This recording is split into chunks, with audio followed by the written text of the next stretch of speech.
Hoy están ustedes 38. Entonces, Zulma, ¿ya dejamos claro cuántos somos los del grupo? Señor. ¿Cuántos somos?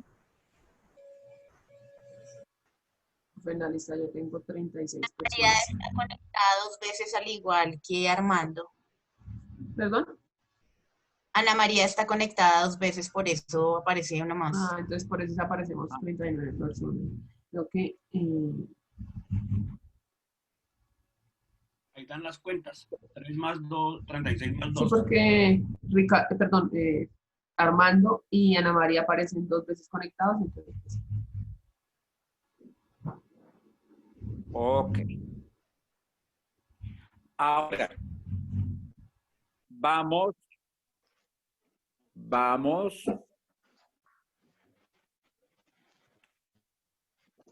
Javier Galo.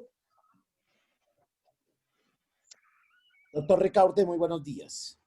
¿Cómo estás? Muy bien, doctor. Yo dije que lo conveniente para reformar la Constitución era la Asamblea Constituyente y no el referendo. ¿Te acuerdas en qué sustento esa tesis y estás de acuerdo con ella? ¿Por qué sí o por qué no? Sí, eso fue el día de ayer y pues considero que es muy importante como tal porque la Asamblea Constituyente es mucho más incluyente y vinculante para todos el pueblo que son los electores como tal de No, los... un momento, Javier, pero eso no es así. Los dos en el evento de aprobarse, los dos actos jurídicos que salieran de allí son vinculantes. ¿Por qué sería más conveniente la Asamblea para reformar la Constitución? ¿O por qué no? ¿O por qué sería más conveniente el referendo? Denos un concepto y establezca parangones entre lo que es convocar una asamblea y convocar un referendo, y de ahí tú sacas la deducción. Carlos, te lo echas de una vez allá.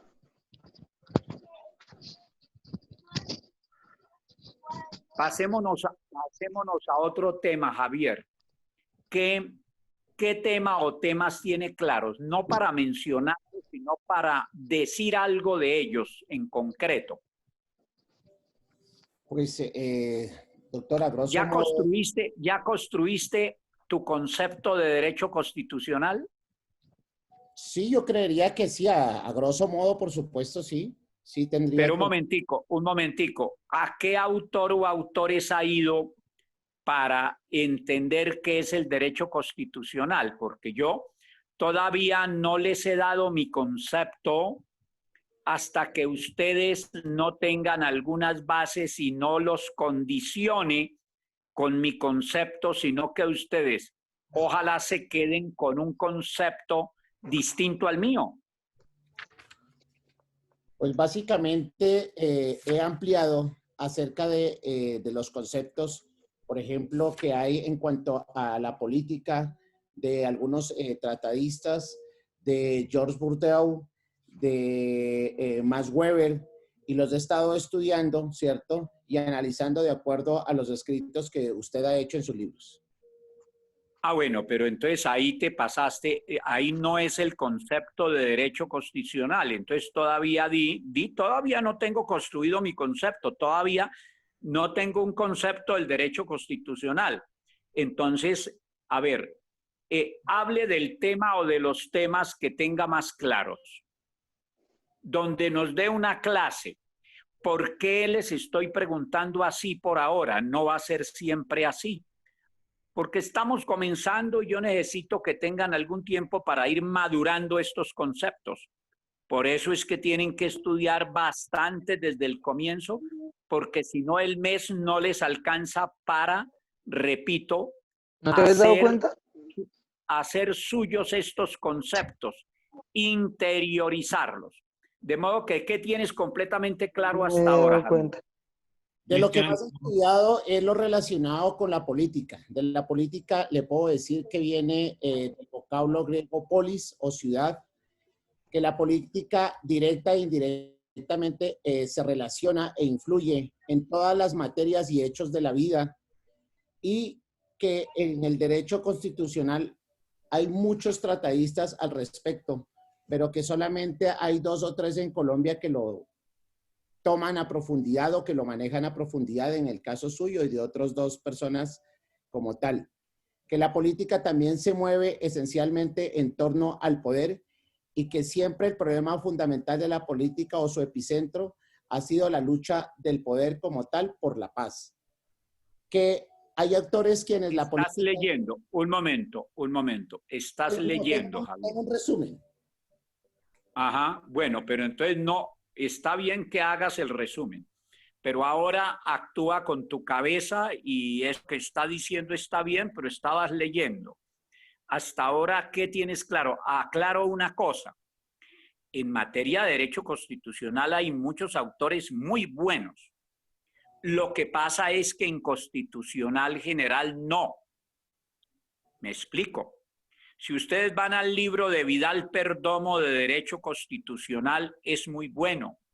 Si ustedes van al libro de Luis Carlos Sáchica, ese libro, por ejemplo, les sería muy útil y ese sí tiene aspectos muy importantes del constitucional general, pero está más inclinado solo al constitucional colombiano. Entonces, tengan claro que yo no es que haya dicho que no haya autores de derecho constitucional, los hay muy buenos, pero en materia de constitucional general sí no hay un libro distinto al de Vladimiro Naranjo Mesa que les pueda ser útil para esta materia. Claro, van muy ligados los temas de el derecho constitucional colombiano con el derecho constitucional general, porque lo que hace el derecho constitucional particular de cada estado es desarrollar los aspectos generales que nos traza el derecho constitucional general. Entonces, ahora sí, solito tú, sin leer, escoge un tema y háblenos de él, querido Javier. Sí, estaba con el de la política. Entonces, la política lo que busca, en síntesis de lo que yo he analizado y de lo que he estudiado, es que busca el bien común y que está como tal inmerso y está en cada uno de los actos de absolutamente todo, tanto en el pueblo, en la política, en el Congreso, en el Senado, en absolutamente en todo. ¿Qué más quieres decir? ¿Qué más quieres decir?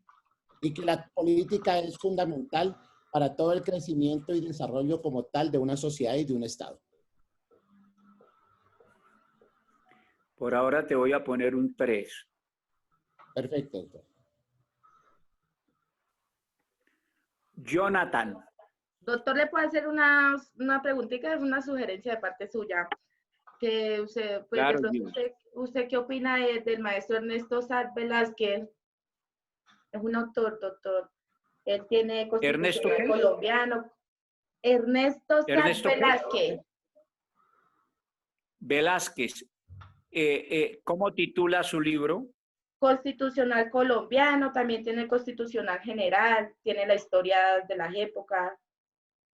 No, ese no lo he leído, luego no le puedo opinar de él. Pero mire, si alguien, ya que me acordé de Sáchica, Sáchica tiene varios libros de derecho constitucional, ya murió, fue magistrado. Entre otras, Sáchica fue profesor mío en una de las especializaciones que hice. El libro de constitucionalismo colombiano, así lo llama él, constitucionalismo colombiano, también les serviría a ustedes, pero no tiene toda la teoría general que es necesaria, indispensable, dominar para llegar a estudiar bien el derecho constitucional colombiano. Por eso, los que tienen el libro mío, que se me hizo, los que tienen el libro mío, vayan un momento al capítulo sobre la reforma de la Constitución. Vayan un momento al capítulo sobre la reforma de la Constitución.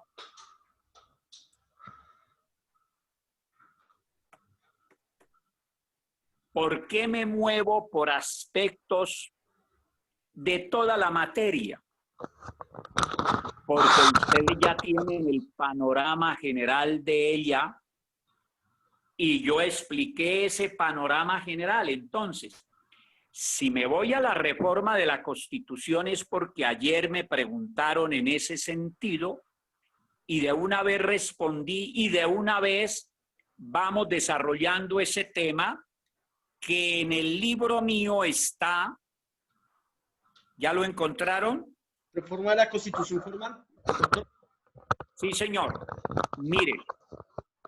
Ya lo tengo. Ojo. Doctor, discúlpeme, ¿qué página ¿Me es? regala el número? ¿Me da el favor? ¿Número de la página? 217, página 217. Mire. Gracias, compañero. Mire.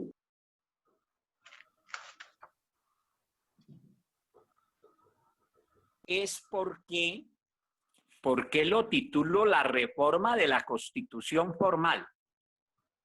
Vamos a ver que hay una Constitución formal, la hoja de papel. Esa que ustedes tienen ahí en su mano, la que deben ir manejando para entender el constitucional general y luego para estudiar el constitucional particular, es decir, el derecho constitucional colombiano.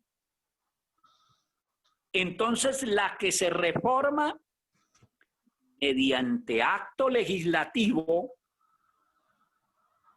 es la Constitución formal. Pero hay otra Constitución, la Constitución real o material, aquella que realmente se aplica, aquella que depende de los factores reales y efectivos de poder. Pongo un ejemplo. La Constitución arranca diciendo: Colombia es un Estado social de derecho. Pues en muchos casos ni es social ni es de derecho. ¿Por qué? Porque entonces ahí la Constitución real indica otra cosa. Por eso el título de la reforma de la Constitución formal. ¿En qué página es que está? 217, doctor. Ok.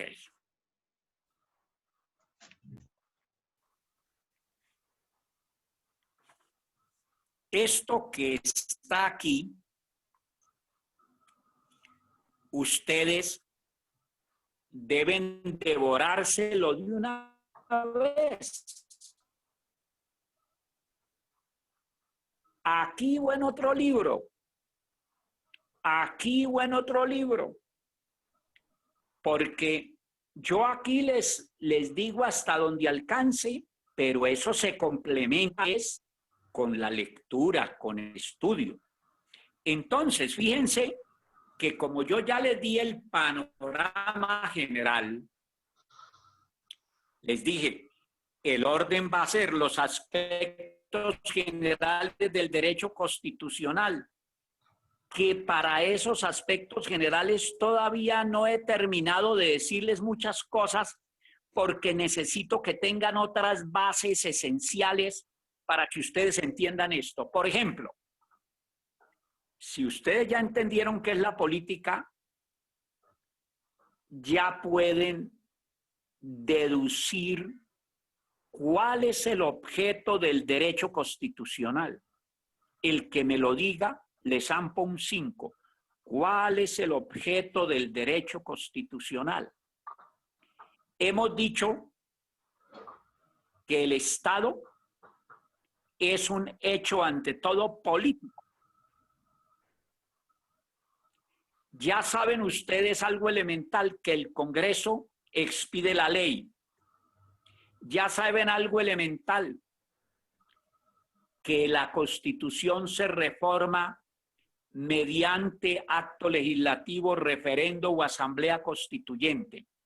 Entonces deduzcan cuál es el objetivo o fin del derecho constitucional. ¿Alguien puede deducirlo? Profe Ricaute, pues no sé Claudia. si de pronto puede ser, o sea, lo que yo he leído hasta ahora es que puede ser un conjunto de fuentes de principios y leyes fundamentales, ¿no? Que a su No, vez... pero estoy preguntando, Claudia, no por un concepto, sino por el objetivo o fin del derecho constitucional. Profe, el objetivo Profe, todo eso es la separación de funciones, la soberanía popular y el control El objeto o fin del derecho constitucional regular es el poder el encuadramiento jurídico de los hechos políticos.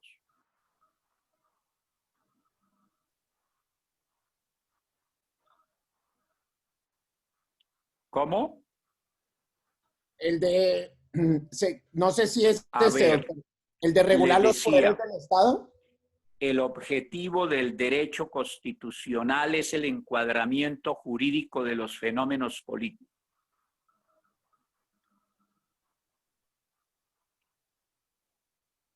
No. Doctor, ¿es regular Le repito, el poder? El objetivo, no.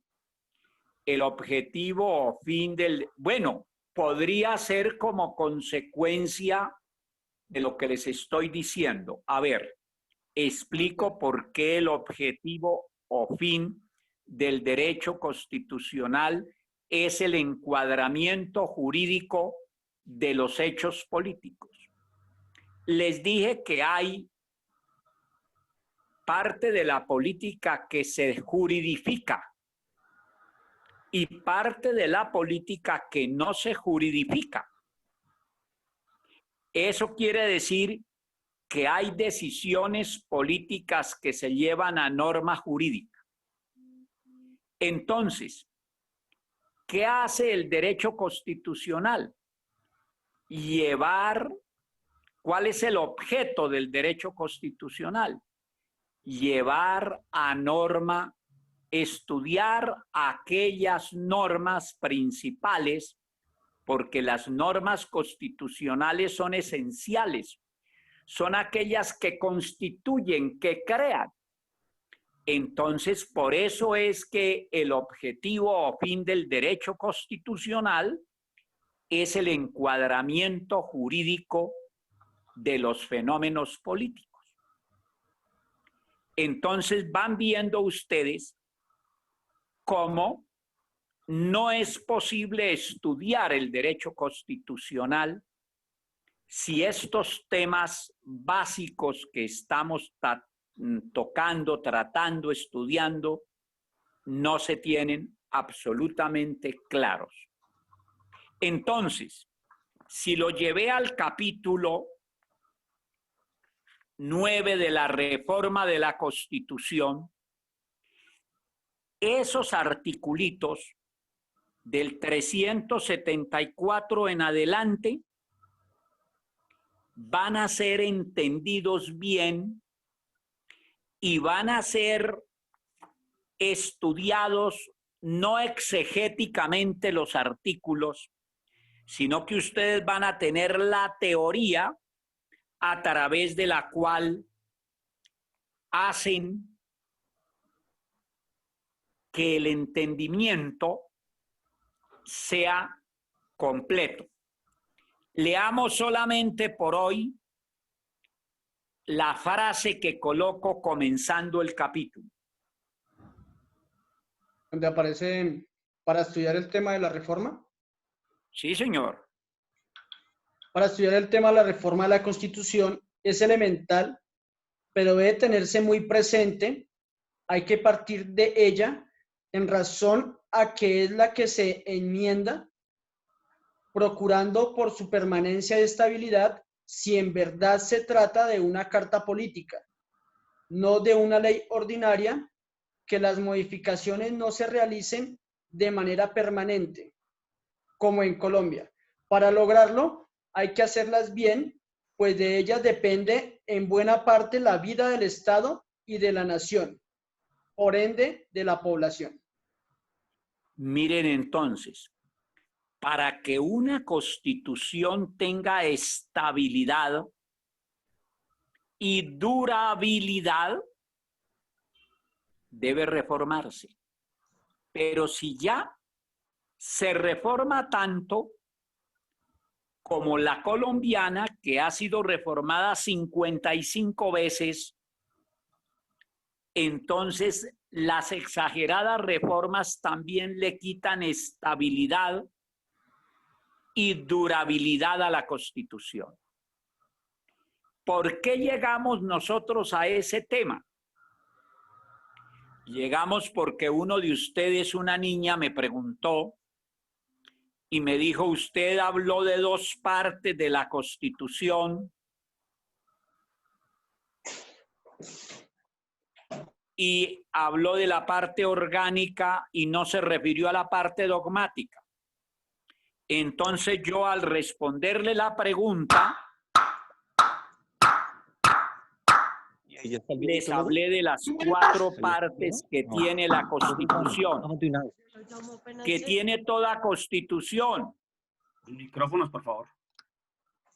Hablé de las 4 partes que tiene toda Constitución y por eso llegamos al tema de la reforma de la Constitución.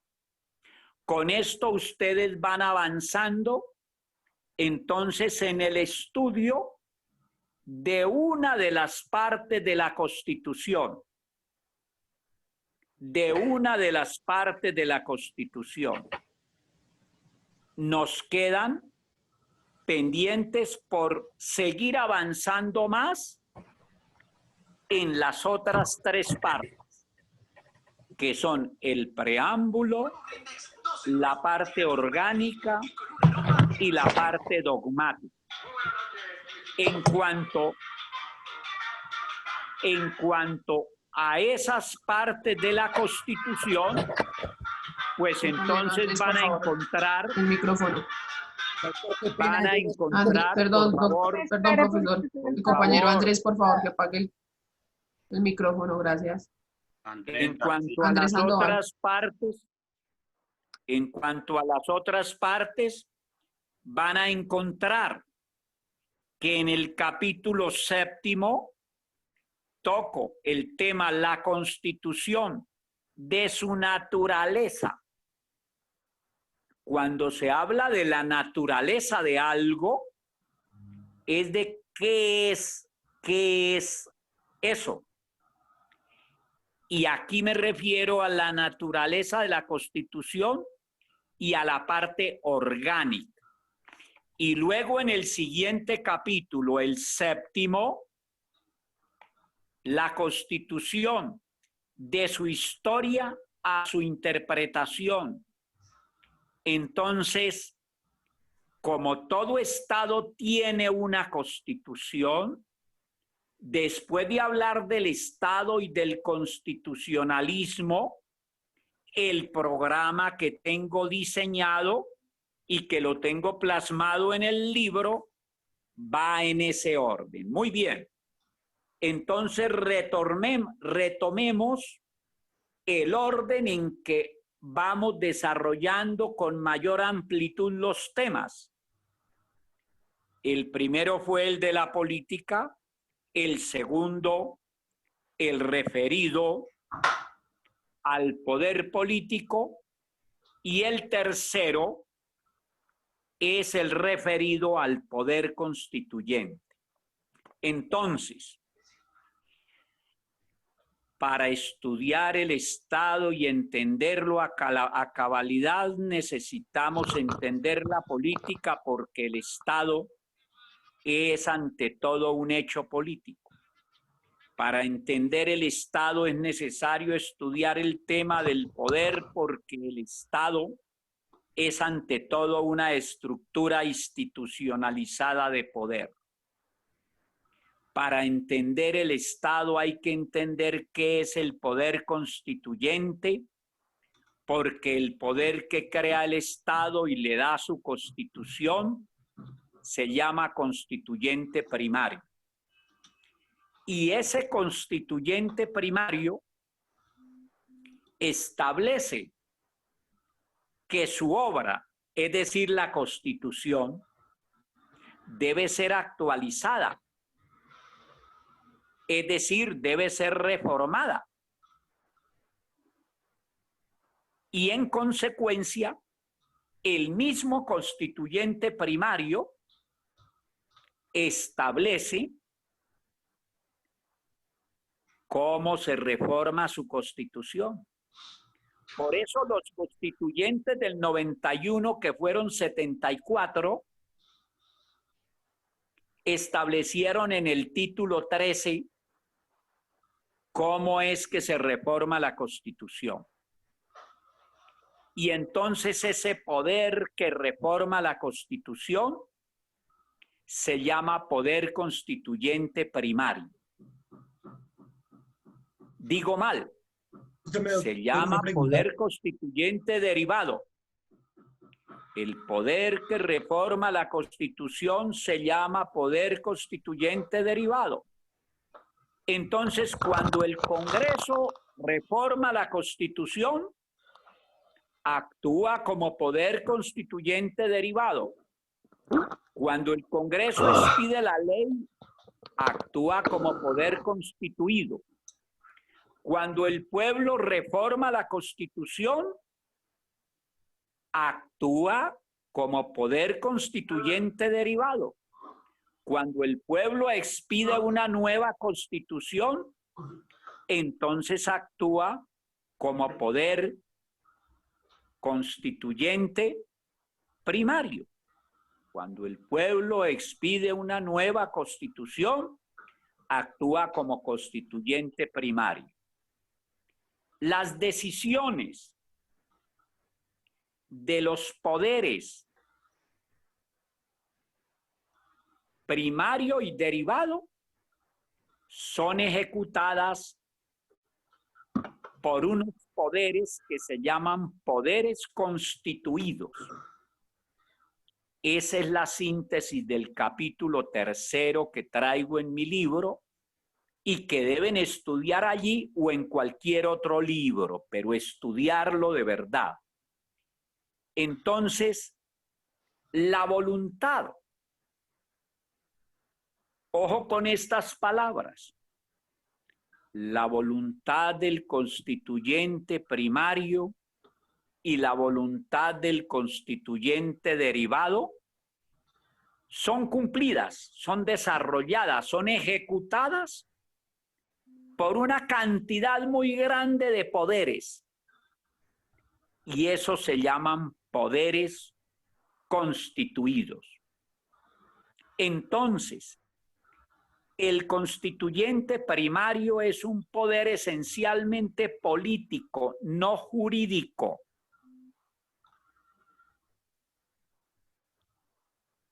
Pero podría ser jurídico cuando el Congreso decidiera que hubiera una asamblea que expidiera una nueva constitución, y eso no va a suceder.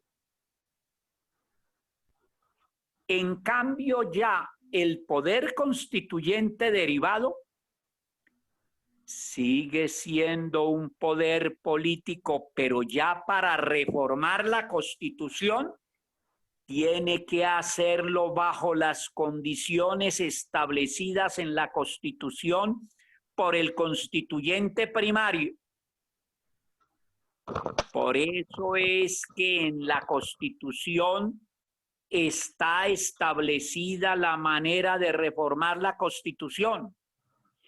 Y por eso es que en la Constitución no está establecida la manera de expedir una nueva Constitución. Porque para expedir una nueva Constitución se requiere de un hecho esencialmente político.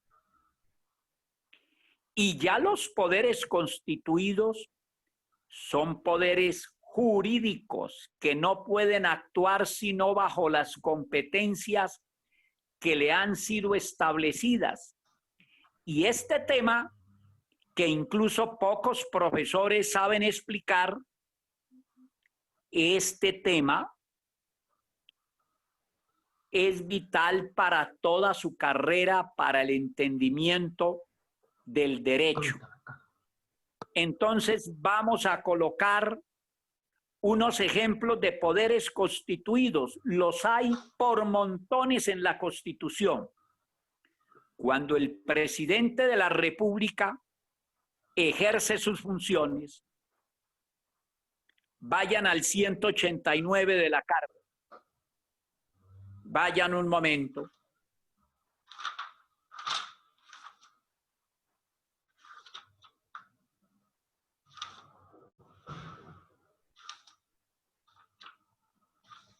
Alguien que lea el encabezamiento del 189. Corresponde al presidente de la República como jefe de Estado, jefe de gobierno y suprema autoridad administrativa. ¿Sí? Nombrar. Ok. Y ahí hay una serie de funciones. Todas esas funciones que tiene el presidente tiene que ejecutarlas de acuerdo con la Constitución y de la ley.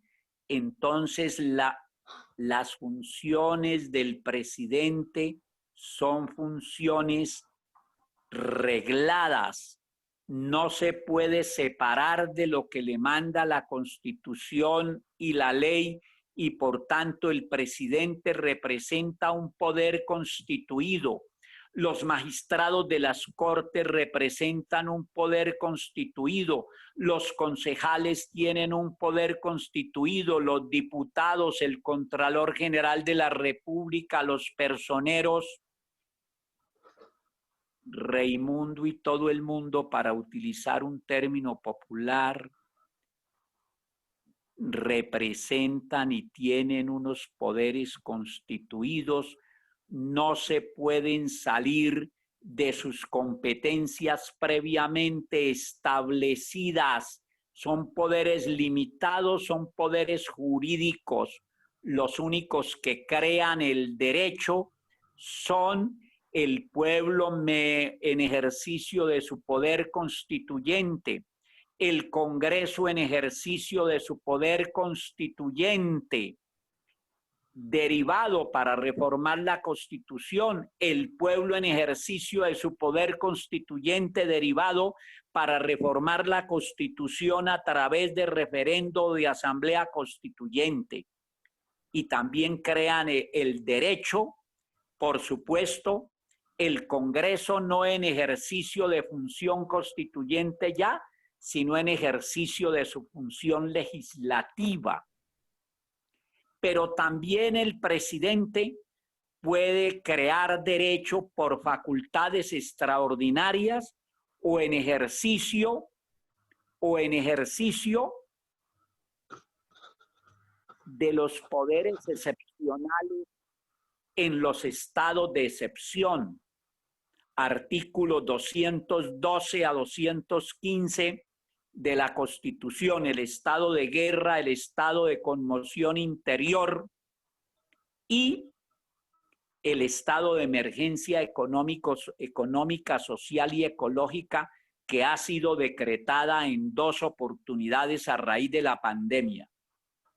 Miren todo el panorama que les he dado ahí en escasos minutos y que si no queda claro, después de un descanso de 12 minutos, reanudo a las 9:10 de la mañana, le respondo las dudas o las inquietudes que hasta ahí vayan quedando, porque luego vamos a pasar a hablar de unos lineamientos ya más amplios acerca del Estado con las bases que ya tenemos.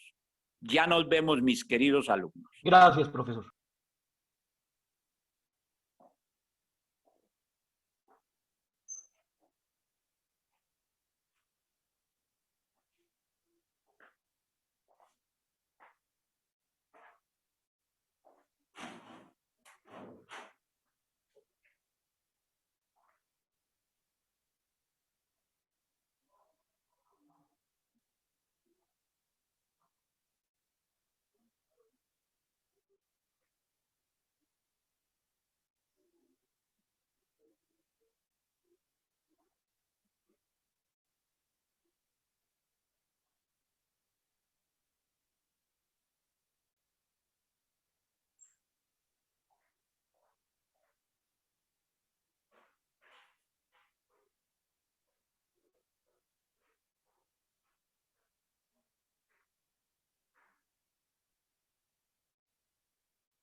Bueno, reanudamos.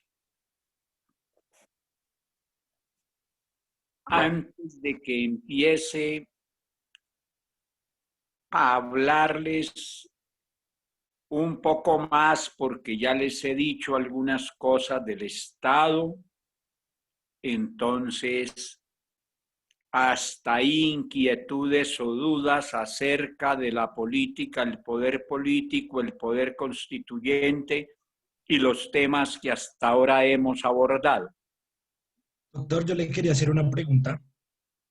Les he dicho, Alejandro, que cuando quieran hacer una pregunta, háganla de una vez, porque mientras dicen quiero hacerle una pregunta, ya han hecho la pregunta. Entonces arranquen. No, sí, doctor, es que es para no meterme, sí, como de manera irrespetuosa. Muy bien, muy bien. Bueno, es que cuando al principio de la clase estábamos hablando del artículo 376, cuando se aprueba la ley por la mayoría de los miembros de las cámaras respectivas, el Congreso podrá disponer del pueblo que a través del voto popular convoque una asamblea constituyente. En ese caso, yo quería saber, esa era la participación que quería hacer anteriormente, y es cuando se habla de ese poder constituyente primario, en este caso y en este artículo sería el pueblo, ¿verdad? A ver, lo primero estuvo muy bien, pero lo segundo no se lo entiendo bien. A ver, antes de que siga, una de las dificultades para que se dé una asamblea constituyente es que entonces tiene que haber 2 elecciones. Eso no quedó bien en la Constitución. ¿Por qué? Pues porque resulta que es un proceso muy largo. ¿Cuáles son las 2 elecciones? Una, la elección que se hace para que el pueblo decida si convoca la asamblea, y otra para la elección de los miembros de la asamblea. Eso es lo que dice el artículo 376. Entonces, fuera de que es muy difícil de que el Congreso se despoje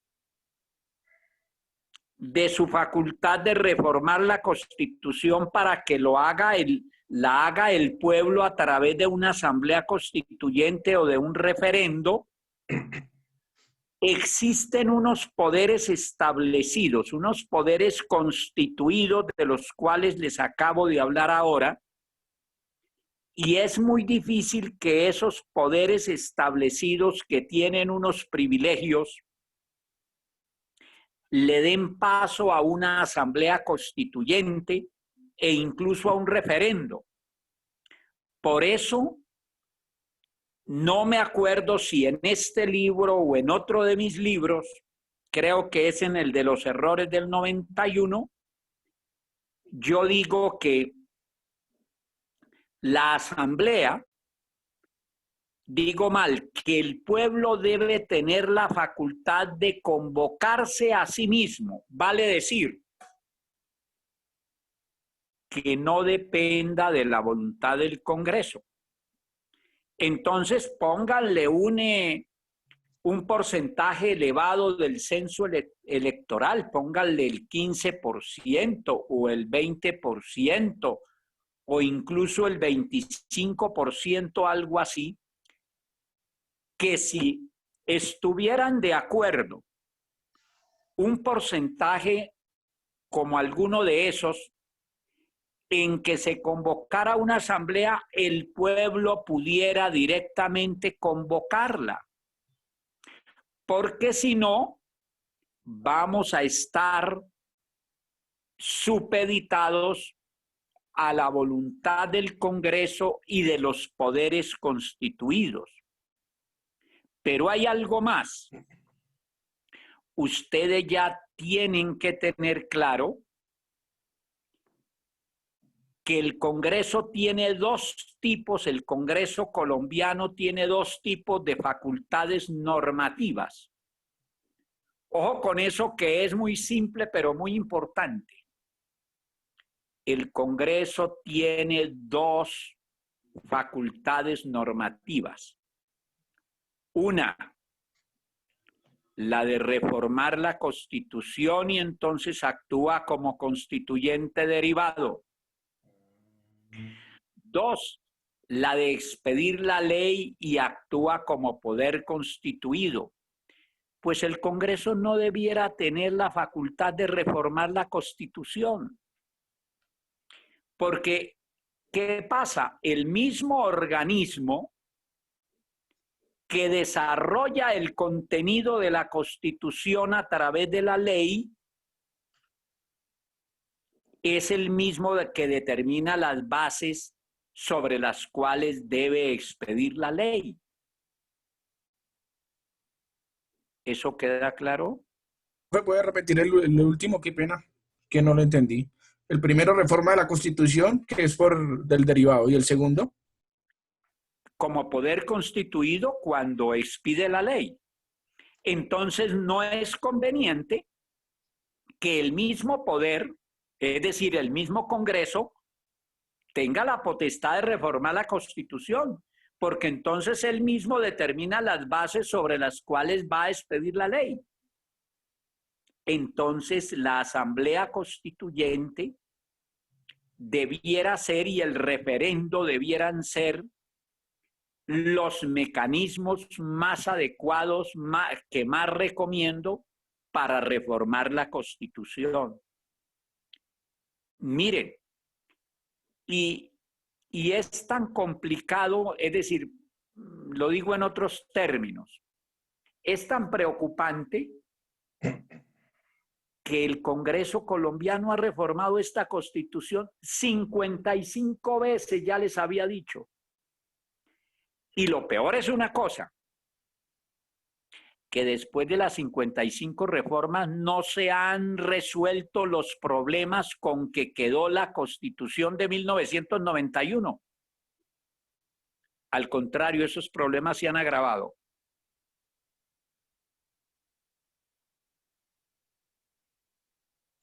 Aquí en este libro trato algunos de estos aspectos, otros no los trato en los errores del 91, pero aquí van a encontrar estos aspectos en el Estado y la Constitución, algunos de ellos. Doctor, yo quisiera saber cuál es una de las formas del problema de la Constitución. ¿Cómo así? ¿Cuál es una de las formas del problema? Del problema de la reforma de la Constitución. No te entiendo. ¿Qué quieres decir? Explícate. Doctor, es que usted dice que la Constitución ha sido reformada 55 veces y que no fue la mejor solución, que eso tiene algunos problemas. Yo quisiera saber alguno de esos. No, pero un momentico. A ver, Yidis.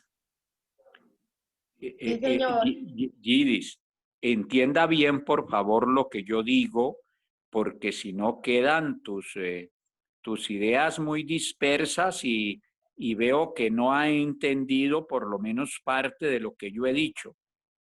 Formule bien la pregunta. ¿Qué es lo que me quieres preguntar?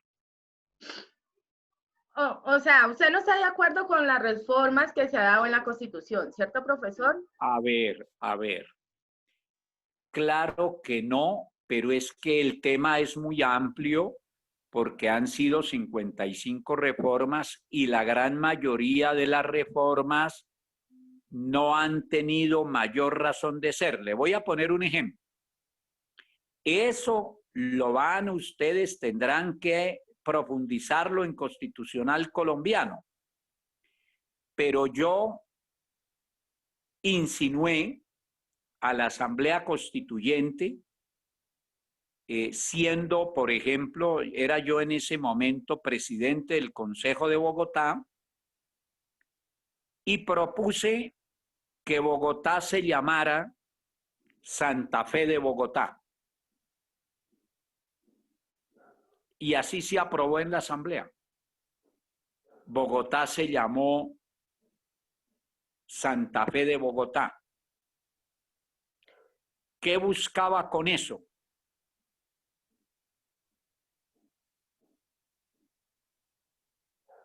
Rescatar un nombre anclado en la historia de Colombia.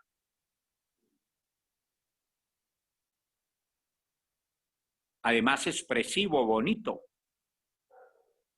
Pues hicieron una reforma constitucional simplemente para volverle a cambiar el nombre a Bogotá. Eso no tiene sentido. Entonces, hay muchas reformas insustanciales que se le han hecho a la Carta vigente.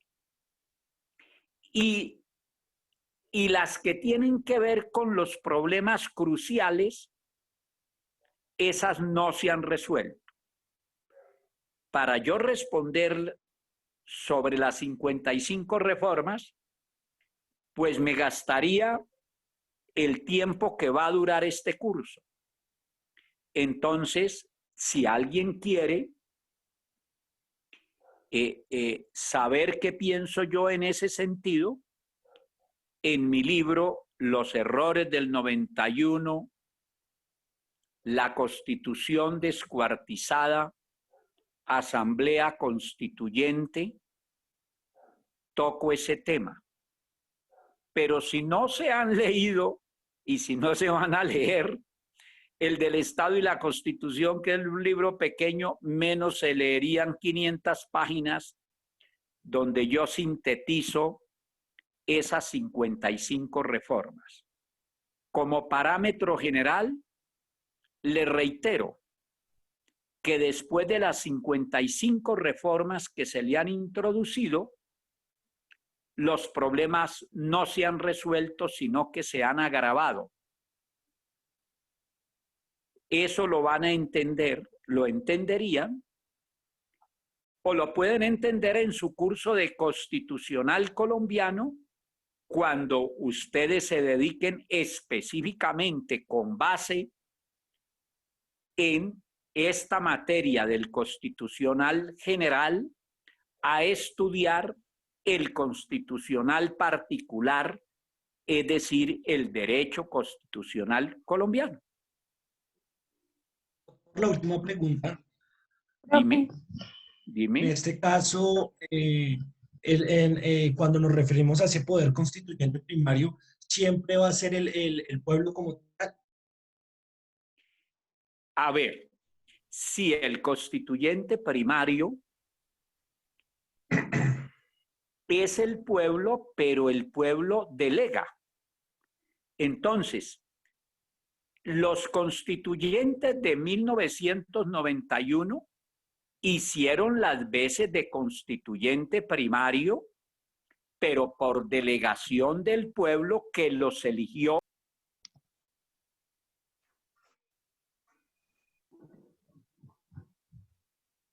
Pero hubo 74 porque hubo 4 de los grupos que se desmovilizaron, que los incluyeron en la asamblea.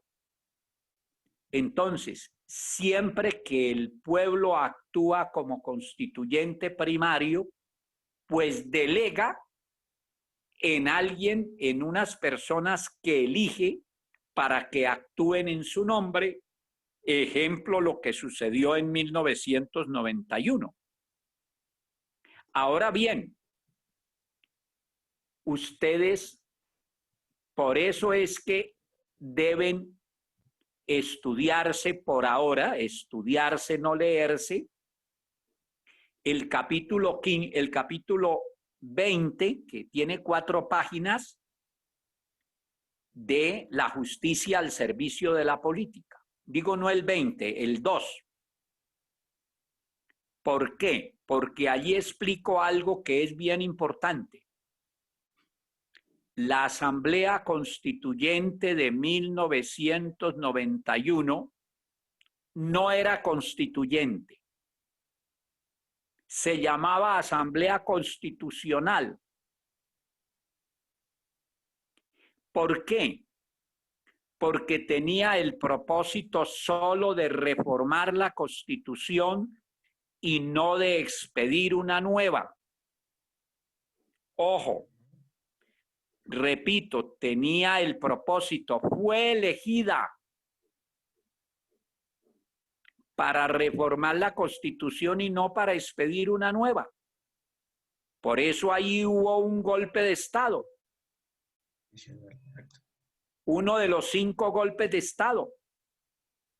Repito, porque había sido convocada para reformar la Constitución en 2 materias.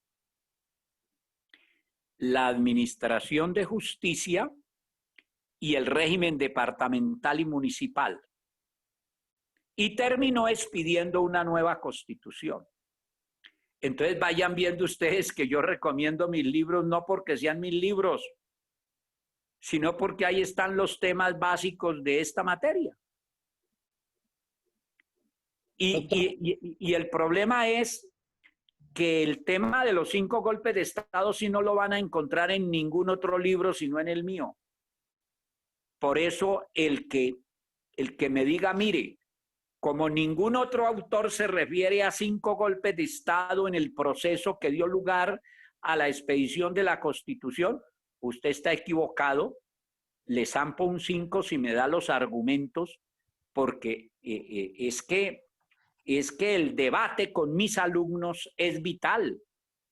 Y yo siempre los reto al debate, porque resulta que eso es lo que hace que se posesionen del conocimiento, que lo interioricen, pero para eso necesitan leer y estudiar, porque de otra manera pues sería un debate hueco, sin sentido y sin contenido. De modo pues que es absolutamente importante leer por ahora. Después hay otros capítulos en el libro, casi todos, pero son muy cortos, que tienen que ver directamente con la materia y con un caso para entenderla. El caso es el de la pérdida de investidura, del cual vamos a hablar luego más adelante, una vez que hayamos transitado por los temas del Estado y de la Constitución. ¿Le quedó clara su inquietud? Señor, muchas gracias. ¿Alguna Profe, otra? buen día. Doctor Ricardo. Sí, señor. Profe, buen día. Sí. ¿Di? Profe, ¿cómo está? Bueno, su merced nos habla de 2 aspectos importantes sobre el Congreso, que tiene 2 facultades normativas. Una que reforma la Constitución a través del poder derivado y la segunda que expide leyes a través del poder constitutivo. ¿Listo? Pero después nos dice, por eso la Asamblea Constituyente y el referendo deberían ser los mecanismos para reformar la Constitución. Pues esos son los mecanismos de acuerdo al artículo 379. Entonces no sé si su merced está haciendo como una crítica a, digamos que a la doble función que tiene el Congreso, como por decirlo así, ser juez y parte al crear leyes y a reformarlas, ¿o qué? Porque no me quedó claro esa partecita. Ok, a ver, no es que el Congreso sea juez y parte. El Congreso tiene una función jurisdiccional que es necesario quitarle. Pero en este caso, cuando yo digo, lo repito y lo dije con claridad, pero se lo repito para que, si no le ha quedado claro, le quede. Normativamente, el Congreso tiene 2 funciones, porque el Congreso tiene otra serie de funciones. Por ejemplo, ejerce el control político sobre el gobierno y la administración. Por ejemplo, tiene una facultad jurisdiccional, tiene facultades administrativas, pero las funciones normativas del Congreso son 2. Reformar la Constitución. ¿La reforma de la Constitución? Caso en el cual actúa como poder constituyente derivado, y expedir la ley, caso en el cual actúa como legislador, es decir, como poder constituido. ¿Por qué? Porque como legislador tiene que expedir la ley de acuerdo con lo que le manda la Constitución. Entonces, lo que yo digo es que el Congreso no debiera tener la función de constituyente derivado, porque al tenerla él mismo determina el marco dentro del cual va a expedir la ley, y eso no es conveniente. ¿Te queda claro ahora sí o no? Señor. Ok. ¿Alguna otra pregunta? Y yo tengo una pregunta, doctor. ¿Dónde que los dos temas para los cuales fueron convocada la Asamblea Nacional Constituyente del 91, que usted habla dos cosas fundamentales y es la reforma a la justicia y el otro que se me pasa, creo que fue la reorganización la reorganización territorial, ¿fue a la que se refirió? Sí, señor. Sí, señor. Porque, digamos, si podemos revisar, ¿sí? Y podemos revisar que esas no eran las debilidades que tenía la Constitución del 86. Y bien lo dice usted, bien lo dice esa chica en su libro Constitucionalismo Colombiano, ¿sí? Y es que en el 80, en el periodo del 80, cayó en decadencia las dos, por llamadas así, autoridades o instituciones más importantes del Estado, que quienes eran el Congreso de la República y la rama judicial, que venían en un proceso de decadencia. ¿Por qué? Pues obviamente por la situación que se encontraba, en la que se encontraba inmerso el país, todo el tema de el narcoterrorismo que existía en este país y el gobierno al servicio de estos narcoterroristas, ¿sí? Entonces uno dice, pero hay otra parte donde dice que también estábamos buscando que la apertura económica fuera uno de los pilares a donde íbamos a llevar el país. Y obvio, nos metieron otra cosa que eran las políticas neoliberales. Yo recuerdo mucho, a alguien lo escuché antes de iniciar la clase hablando del movimiento de la séptima papeleta, ¿sí? El movimiento estudiantil del que usted también habló en su libro, que no fue más allá sino una excusa, ¿sí? Porque bien lo dicen otros autores, que la Constitución del 91, su gran crisis fue que la hicieron los narcotraficantes en busca de prohibir la extradición. Entonces, no, a mí me genera una duda y es en dónde, ¿sí? Estos delegatarios de la Asamblea, como se llamaron en el 86, como se llamaron en el 90, ¿sí? Donde decía que efectivamente esos eran los dos pilares sobre los que se iba a reformar la Constitución, porque cuando realmente lo que se buscaba en la séptima papeleta en las elecciones de Senado y Cámara en su momento en 1991, ¿sí? En 1990, era buscar esa reforma de esa Constitución, era reformar la Constitución, ¿sí? Hacer la separación de poderes, porque si no mal no recuerdo, usted me lo corregirá, ¿sí? Existía la rama judicial que era casi que vitalicia, ¿sí? Estaba autorizada la pena de muerte y una serie de situaciones que tenían el país de alguna manera patas arriba, por decirlo escuetamente. Pero más allá de eso, ese movimiento estudiantil que bien lo decía, no sé si fue el compañero Galo o Diana que hablaban de cómo buscó ese movimiento estudiantil que el Congreso le aprobara, ¿sí? O aprobara esa convocatoria de la Asamblea Nacional Constituyente de 1991, ¿sí? Pues obvio, efectivamente, si el Congreso en ese momento era decadencia, lo que habla Sáchica, pues era un Congreso supremamente corrupto al servicio del narcotráfico colombiano. ¿Y a quién más le convenía?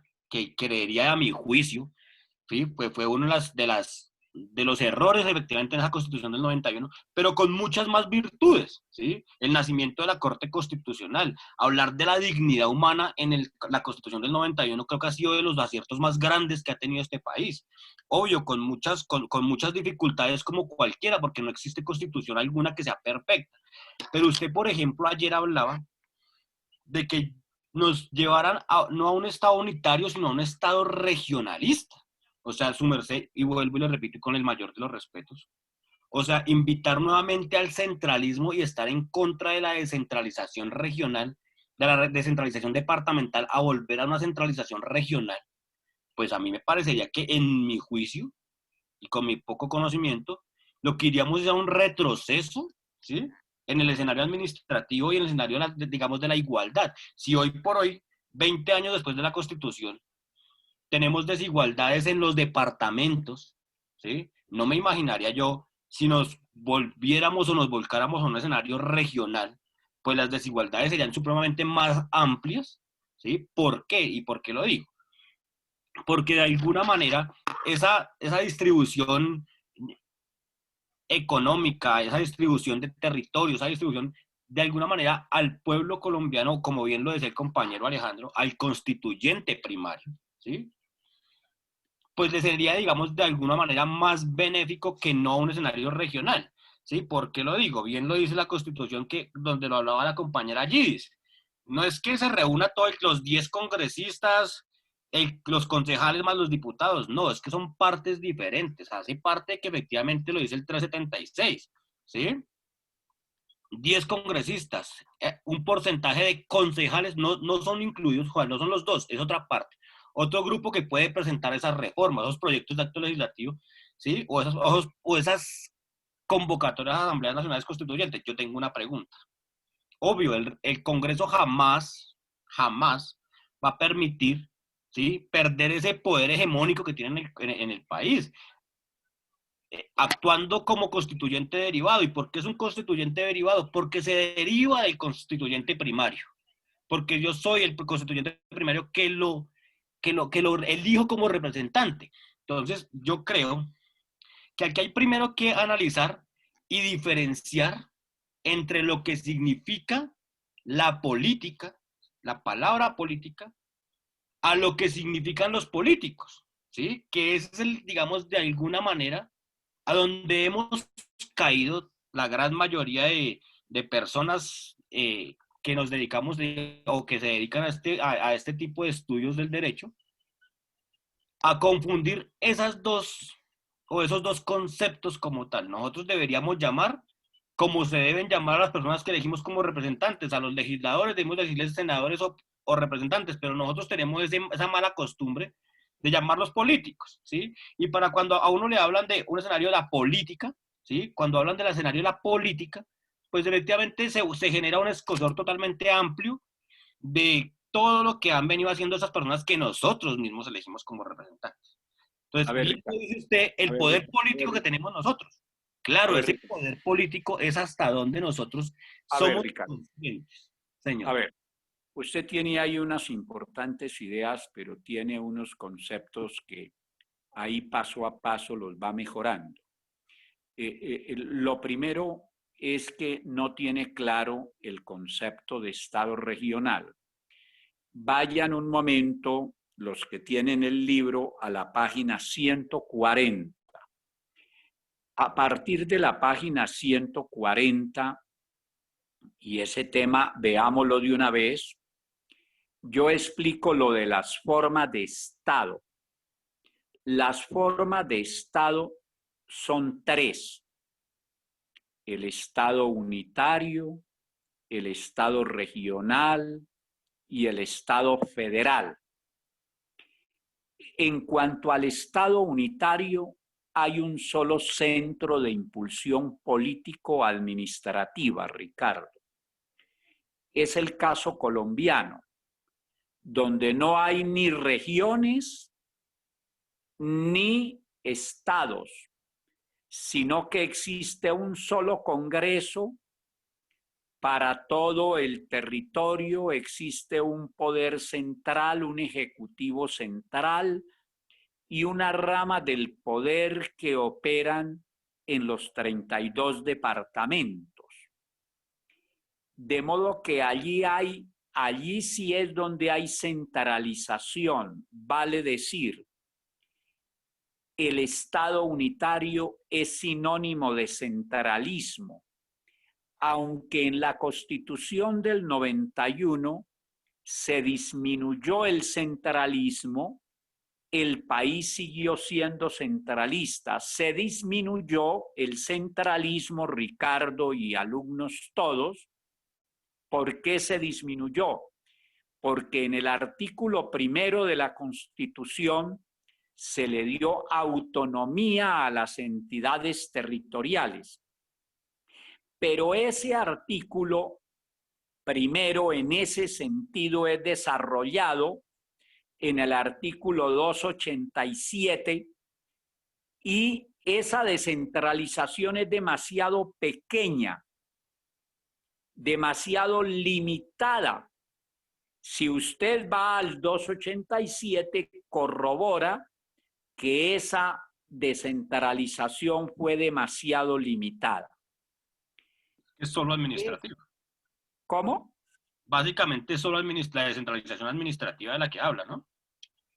A ver, básicamente se refiere a que los departamentos y los municipios tienen autonomía para elegir a los gobernadores, para elegir a los alcaldes, para aprobar el plan de desarrollo, para aprobar los presupuestos, para participar en las rentas nacionales. Es decir, es una descentralización mediocre en mi concepto, muy limitada. Profe, una pregunta. Luego el país sigue siendo centralista. Profe, una pregunta. Pero déjeme, le termino de responder esta. Sí, señor. Y luego me haces la otra. Entonces, tenemos un Estado unitario. ¿En qué consiste el Estado regional? El Estado regional consiste, y es el caso, por ejemplo, de Italia, o el caso francés, el caso español, el caso español, incluso que ha tenido problemas con Cataluña porque Cataluña ha intentado independizarse. Entonces, en el Estado regional, ¿qué pasa? Que hay unas regiones autónomas. Cataluña es una en España. Entonces, allí hay una mayor descentralización.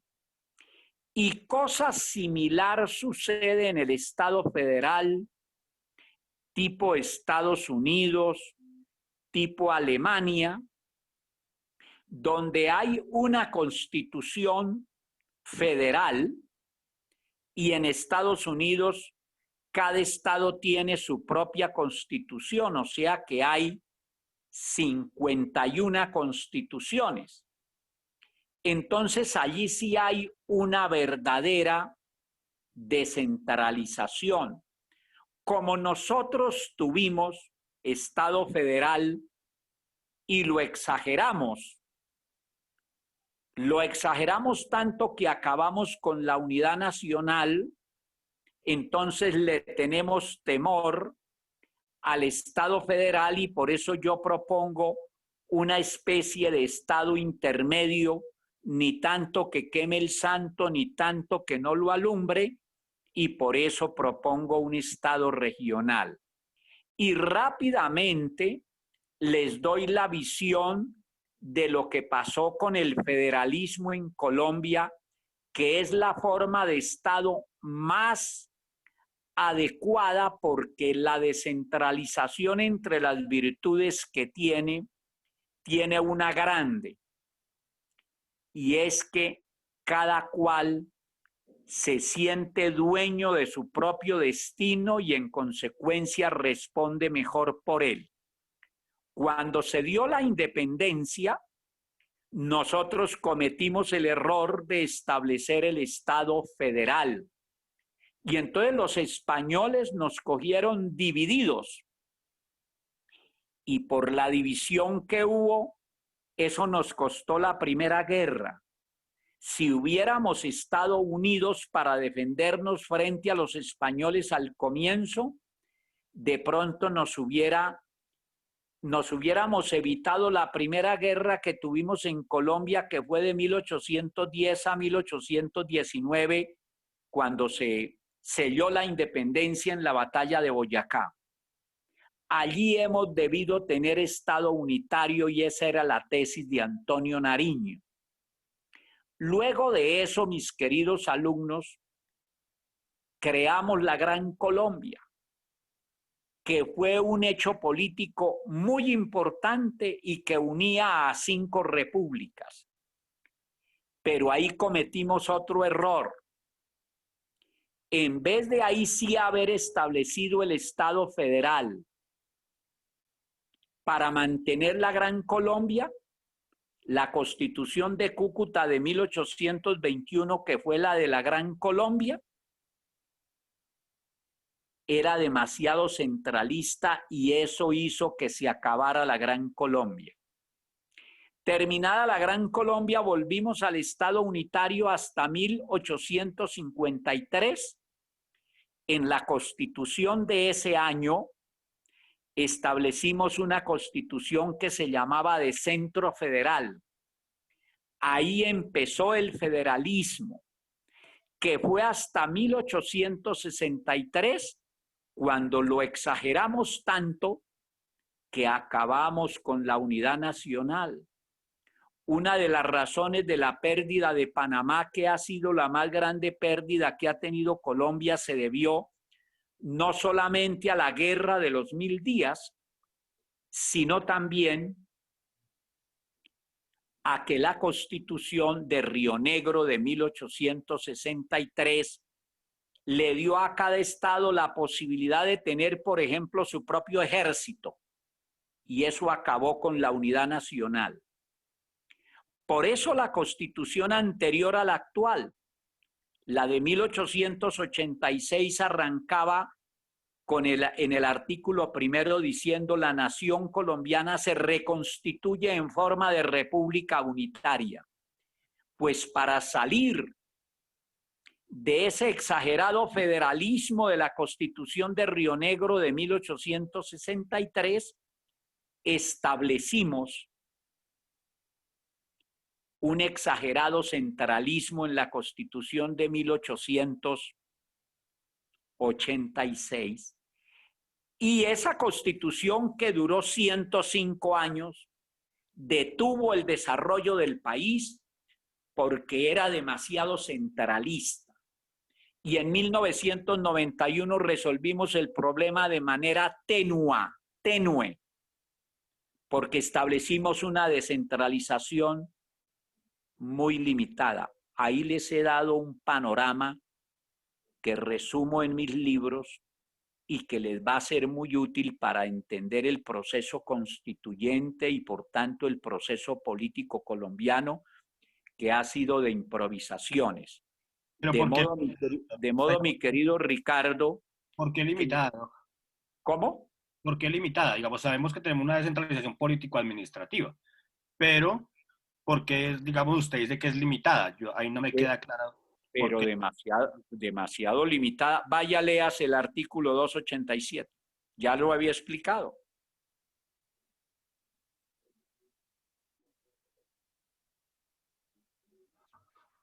El 287 dice: las entidades territoriales gozan de autonomía para la gestión de sus intereses y dentro de los límites de la Constitución y la ley. En virtud, tendrán los siguientes derechos. Gobernarse por autoridades propias. ¿Señor? En tal virtud.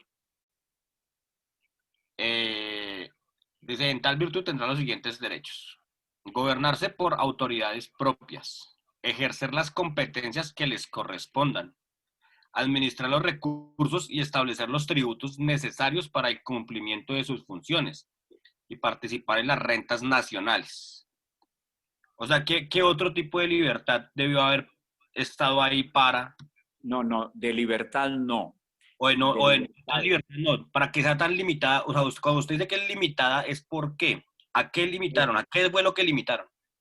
Pues porque se limita la descentralización a esos aspectos simplemente consagrados en el 287. Por ejemplo, participar de las rentas nacionales, participar de las transferencias. Pues eso es sinónimo de que el centralismo continúa, porque eso es sinónimo de que el que recauda los principales tributos en el Estado colombiano es el Estado central y no los departamentos, sino los municipios. Entonces, que el Estado central tenga que estarle transfiriendo recursos a los departamentos y los municipios, eso es sinónimo de centralismo. Pero miren, me deben una cosa, les estoy dictando un curso de constitucional general y esto es puro constitucional colombiano, de modo que vayan avanzando en eso. Ya me cansé, son las 9:50. Sigan Profe, preparando. pregunta, Está bien, Ricardo. Sigan estudiando, pero mire, no termino sin decirles esto. Yo consulté con la editorial y la editorial no me permite mandarles los capítulos y no voy a dañar el contrato que Profe, tengo. una pregunta sencilla. Un momento. No voy a dañar el contrato que tengo con ellos porque les voy a entregar otro libro mío que van a publicar y entonces no voy a hacer eso. Les dije, puedo mandarles aunque sea un capítulo por pedacitos para que ustedes no me digan que estoy violando los compromisos y me autorizaron. Los compramos todos, profe, no hay lío, no hay problema. Un momento. Pero les cuento, y les mandé un capítulo, el primero se lo mandé en varias entregas, ya lo tienen en la plataforma. De modo que los que no tienen el libro, por ahora, pónganse a estudiar, fuera de todos los temas vistos, de lo visto en clase, pónganse a estudiar entonces el capítulo 1 que lo tienen completo por pedacitos en la plataforma. Y en consecuencia, mañana, de lectura de ese libro, solo es obligatorio, de estudio de ese libro, solamente es obligatorio el primero, mientras ustedes resuelven si van a cualquier otro libro, que pueden hacerlo sobre los temas, 3 temas hasta ahora: la política, el poder político, el poder constituyente. Y por supuesto que mañana iba a empezar hoy, me voy a referir al Estado ya con las bases que tenemos en algunos otros aspectos para ir desarrollando ese tema porque ya tenemos las bases que nos permiten entenderlo. Ahora sí alguien más iba a hablar. Sí, profe, su merced hace referencia al gobierno centralista. ¿Hasta dónde llega la intervención del gobierno nacional en eso tema de la legislación de los departamentos, de los municipios? A ver, no hay sino una legislación en Colombia, la del Congreso. Buena pregunta, y debe quedarles claro de una vez también.